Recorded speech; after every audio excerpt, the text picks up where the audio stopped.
오늘 고린도전서 15장 9절 10절의 말씀을 봉독해 올렸습니다.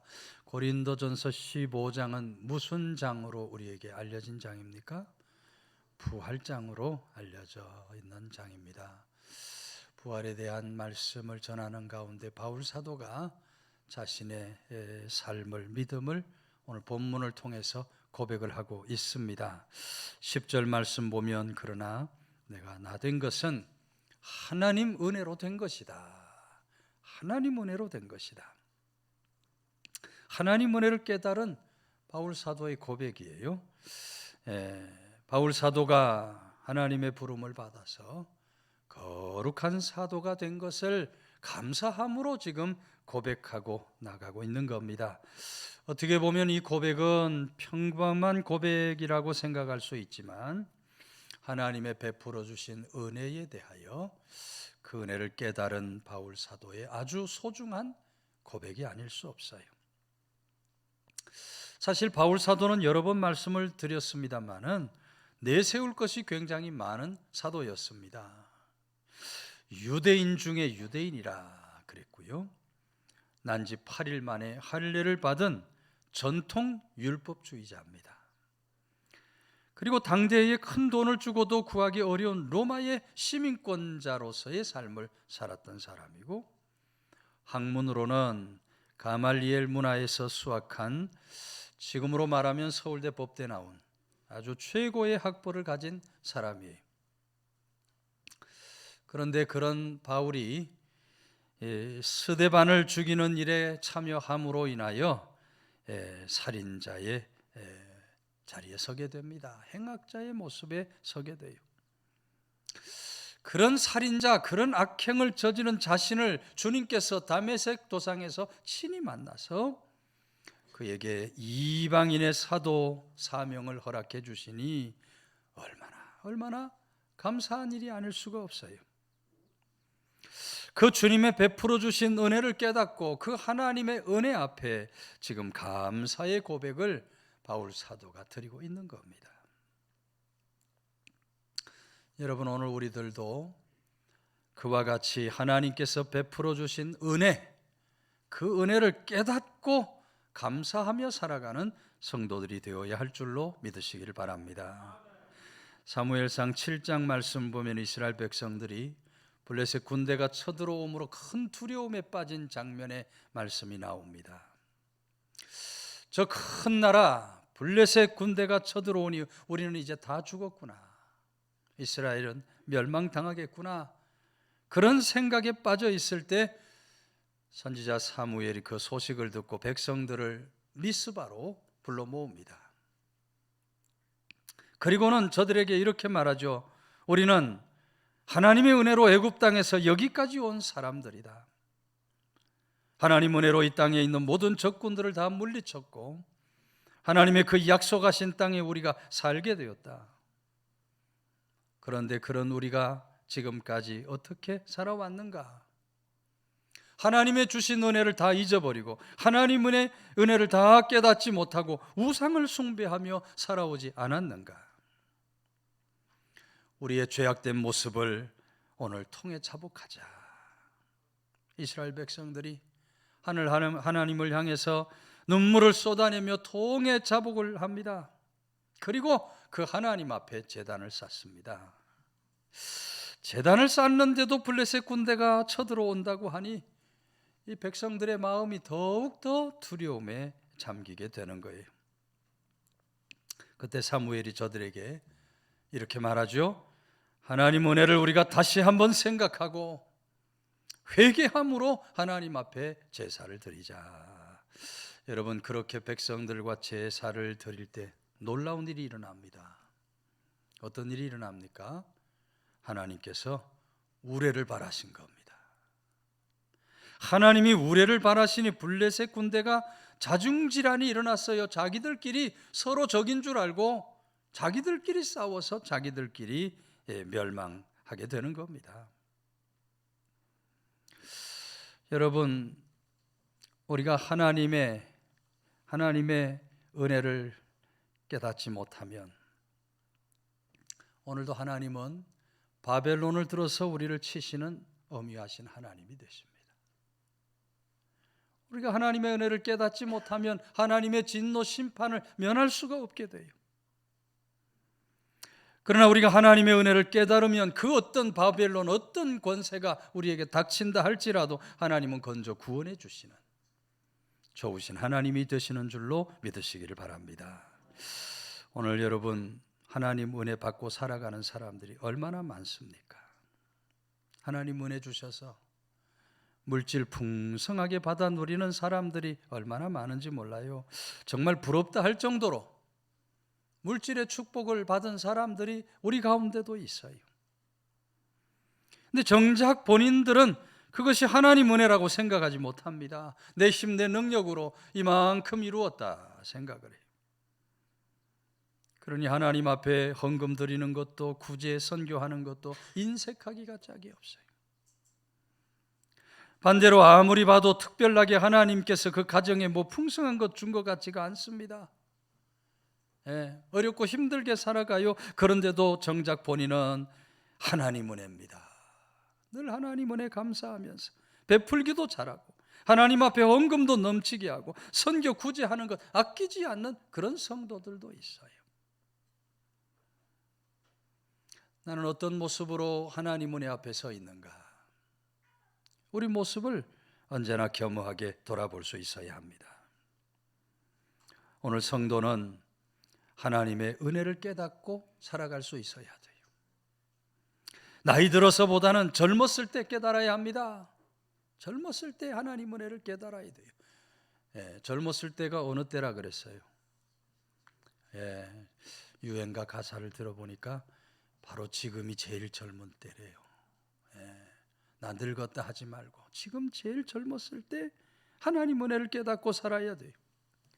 몸이 아플 때보다 건강할 때 깨닫고 살아가야 합니다.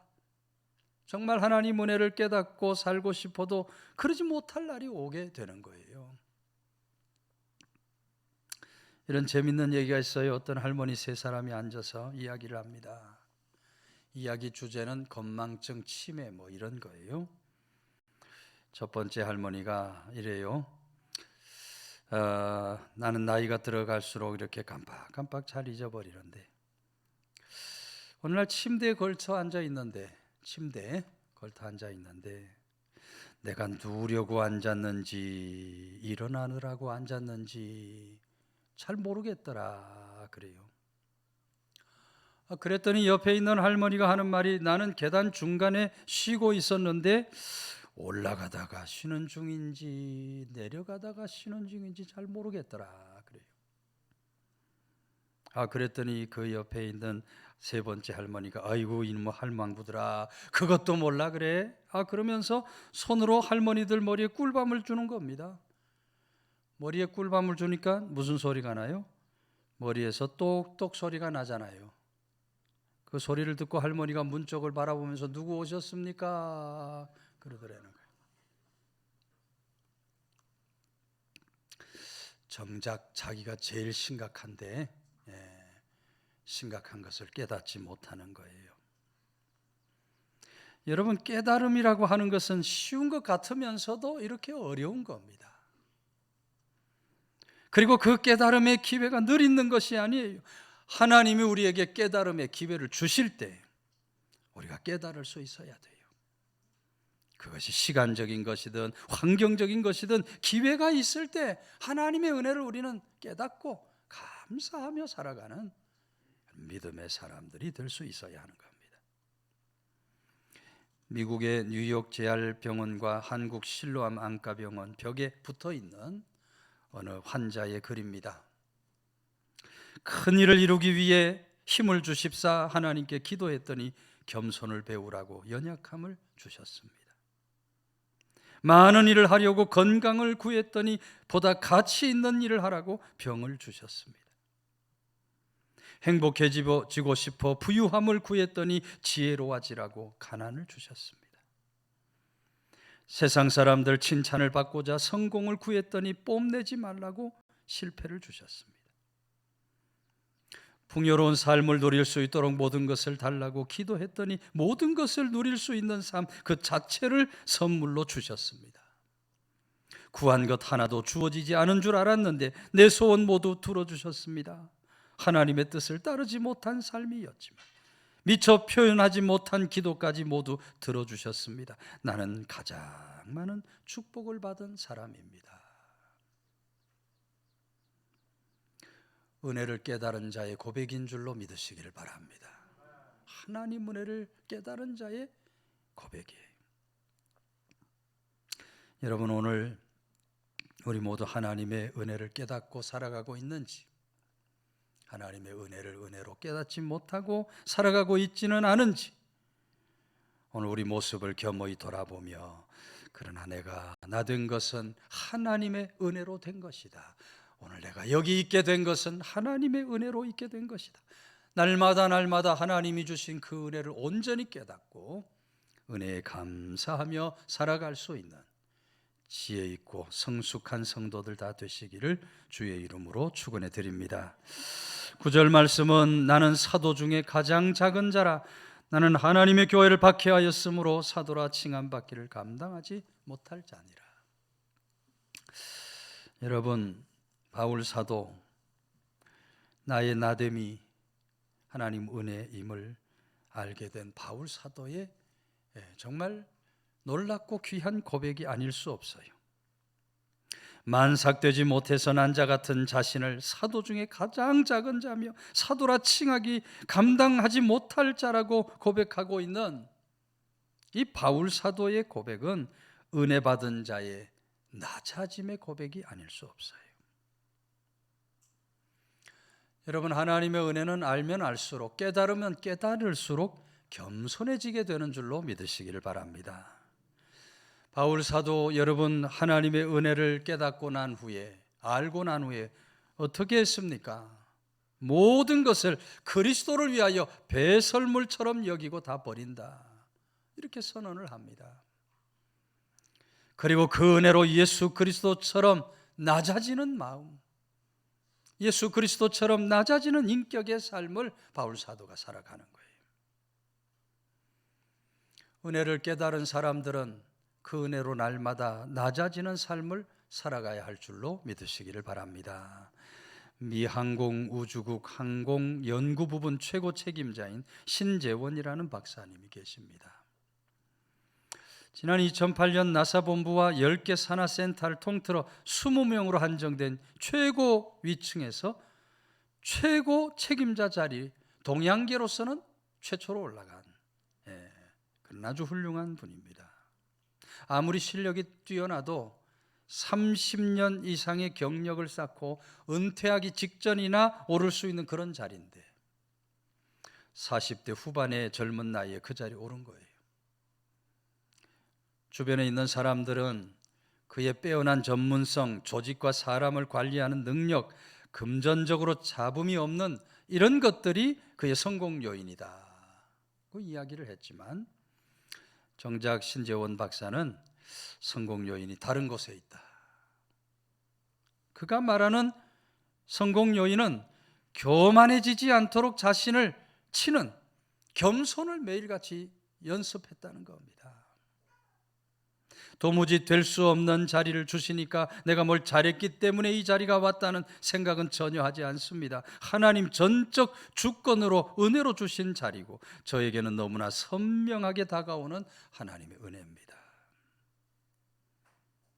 신재원 박사는 진실로 이 모든 것이 하나님 은혜로 된 것임을 깨달으면서 날마다 더 낮아지려고 매일 아침마다 이렇게 기도를 시작한다 그래요. 하나님, 저를 땅에 납작 엎드리게 하셔서 하나님 원하는 대로 사용해 주옵소서. 하나님, 저를 땅에 납작 엎드리게 하셔서 하나님 원대로 사용해 주십시오. 참으로 은혜를 깨달은 자의 낮아지는 모습이 아닐 수 없는 겁니다. 여러분, 오늘 우리들도 받은 바 은혜를 생각하고 깨달으며 늘 낮아지는 사람이 될 수 있어야 돼요. 우리 가정에서도 우리는 낮아져야 됩니다. 자꾸 높아지려고 하면 안 돼요. 남편도 낮아지려고 하고 아내도 낮아지려고 해야 돼요. 낮아지려고 하는데 싸움이 생길 수 있습니까? 내가 낮아지고자 하는데 싸움이 생길 수가 없어요. 다툼, 분쟁이, 갈등이 일어날 수가 없어요. 낮아져야 돼요. 우리 사는 옥천 땅에서도 성도는 낮아져야 돼요. 낮아져야 이 옥천 땅에서 화목한 삶을 살아갈 수가 있어요. 하나님의 교회에서도 우리는 낮아져야 돼요. 낮아져야 은혜와 사랑이 충만한 전원의 아름다운 교회를 세워갈 수가 있는 겁니다. 우리 옆에 있는 분과 인사합시다. 낮아집시다. 겸손해집시다. 낮아지고 겸손해지는 사람, 하나님의 은혜로 넉넉히 이기고 승리하는 복된 길을 가는 성도들이 다 되시기를 주의 이름으로 축원해 드립니다. 10절 후반부 말씀은 내게 주신 그의 은혜가 헛되지 아니하여 내가 모든 사도보다 더 많이 수고하였으나 내가 한 것이 아니고 오직 함께 하신 하나님 은혜다. 더 많이, 모든 사도보다 더 많이 수고했다. 여기 수고라고 하는 말은 헬라어로 코피아노라는 말인데 문자적인 뜻을 풀면요, 탈진한 정도로 노력한다는 겁니다.